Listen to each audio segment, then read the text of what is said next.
घरी होता आज मटणाचा बेत. तर नमस्कार पब्लिक. लय दिवसातनं आज घरी मटण बनणार होतं. गट बसल्यापासून सगळं नॉनव्हेज बंद होतं, पण आता काय घट पण उठल्यात आहे. त्यामुळे म्हणलं चला आज काय तर बेत करावं. घरी नेलं बोकडाचं मटण, हळद मीठ लावून कांदा टाकून त्याच्यात मांदं टाकलं. मांद्याला चांगलं तेल सुटत होतं. तेल सुटोस्तोवर त्याच्यात वाटण टाकून दिलं. वाटणातलं सगळं पाणी आटलं, तेल सुटलं की त्याच्यात म्हणलं चला मटण टाकावं. मटण टाकलं आणि थोडंसं मिक्स करून घेतलं आणि त्याच्यावर ताट ठेवून पाणी ओतून वाफलायला ठेवलं.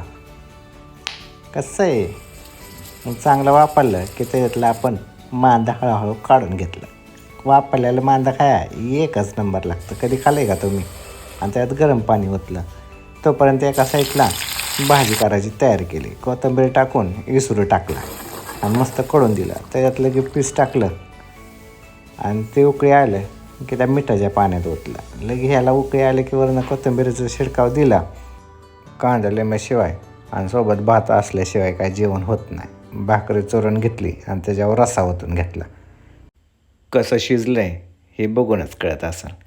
या मग जेवाय.